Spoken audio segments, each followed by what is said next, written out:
Bibliographic databases. Bibliographic databases refers to extracting and indexing services which is useful for searching of the citation-related informations and extracts of the research article. In searching of the research articles, normally we will have to first identify the relevant bibliographic databases, and through the databases, we are able to narrow down our search and acquire the relevant publications. There are various types of bibliographic database available from the internet. Here I only identify a few that is most popularly being used. This includes the Web of Science, which is formerly known as ISI or Thomson Reuters. This database includes multiple databases and specialized tools, which can be a good search tool for scholarly materials. I would say that this database is by far the most commonly used for the scholarly materials, and most of the good researchers in the world would like themselves to be published and indexed by this Web of Science. The limitations of using this database is some of the sources might involve paid subscriptions, which is quite expensive, and it will be depending on your institutions whether they have subscribed the relevant sources. The second one, it will be the Google search. I guess everyone know what is Google, and it provides a lot of free informations. This includes the reports from the governments, organizations, companies, and etc. Google search can be a very good searching tool for you to acquire the informations as well as the basic understanding on the relevant concepts and principles. There are many websites sharing the information for free. As long as you know how to search through Google, I would say that nearly all sorts of information you can acquire. However, you need to be aware of its limitations. The information might not be with quality control. Some may have unknown source of the results, and some might even give you wrong information. If you are relying on this Google search, you will have to use it wisely. Need to be able to distinguish between the right informations and also the false informations. Personally, I also use Google search quite a lot while doing my research, especially for me to gain understanding on certain concepts, principles, applications, and some other supporting informations. We are also able to acquire a lot of figures and photos from the Google search. However, when it comes to the serious writing and when we need to do citations dealing with important facts and figures as well as significant findings, I will choose to cite those with the proper citations, particularly those from the Web of Science. Another database which I also use quite often is the Google Scholar. In fact, it is another part of the Google where you can find a lot of scholarly literature from the Google Scholar.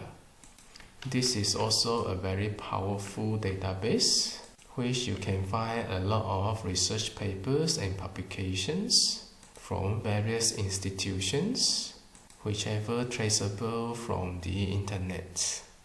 I will consider this as a tool for you to search for a lot of research articles, at least help you to identify where are the sources. And then the best practice for you is to really dig into the actual sources of the publications and look into the nature of the sources, whether they are actually scholarly or just merely reports or some piece of information. In fact, there are many other more databases which you can make good use of. However, as for the start, you can always start with these three databases, and you should be able to acquire most of the relevant publications. And then from there, you will extend your search from the list of references until you reach to the point of saturations, where you are pretty sure that you have acquired most of the publications on the subject matters.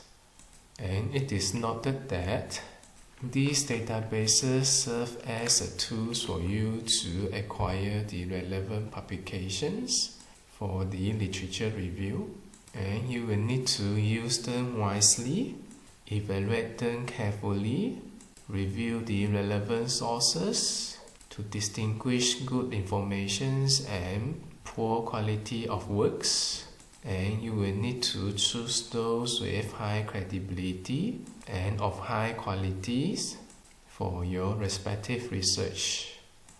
Next, let us look into different types of publications, which is also an important part for your considerations when you decided to adopt them in your research study. The first one is the scholarly publications, where the authors are normally the researchers or the experts, and they tend to cite all the source information used, making it to be transparent to the reader and also replicable for the readers. And normally this type of publications has the peer review for the accuracy and validity. They must have passed the peer review process and found to be with acceptable qualities and valid findings. Only then this kind of publications is allowed to be published. This kind of publications are rather specialized, and the topic that they have discussed are normally at the cutting edge of the technology, and the readers are normally those of fellow experts and also the students in the relevant field. The purpose of them reading this kind of publications is to gain information for their respective works, which is also within the field of the study, and it is a form of academic communications among the research community in the field. Because of that, the content published in this kind of publications are normally more complex and advanced, filled with a lot of technical terminologies, heavily reliance on the facts and figures, and the terminologies as well as the statements used in the publications are theoretically more rigorous and accurate in order to avoid confusions among the research communities. If you are doing the research studies, most of your readings as well as the information cited and even your writing outputs in terms of the research articles are in this category. The second type of publications is a more general type, which is slightly informal in terms of the approach. It is meant for a larger numbers of readers, which constitutes both experts and amateurs, and it is normally meant for general readings and understanding. The focus are mainly on the news and trend in the fields. Normally, the writings and the contents are purposely written in the simpler form, so that those non-expert readers are also able to understand the message delivered in this kind of publications. I would say that in terms of the amounts of facts and figures presented in the publication, is not as intensive and saturated as compared to the scholarly type of publications.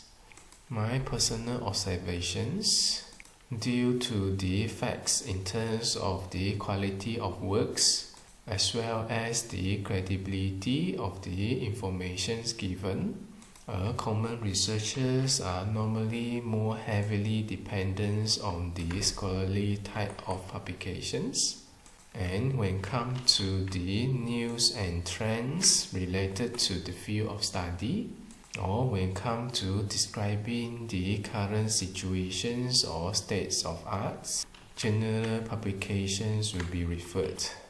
For example, some reports or statistics given by the relevant institutions or government bodies, or some forecasting given by the relevant experts in terms of the future trends.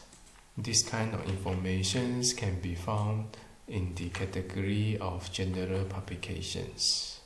With that, this comes to the point that both types of publications in fact are worth searching and referring, and you will have to adopt them wisely, whichever is appropriate and necessary.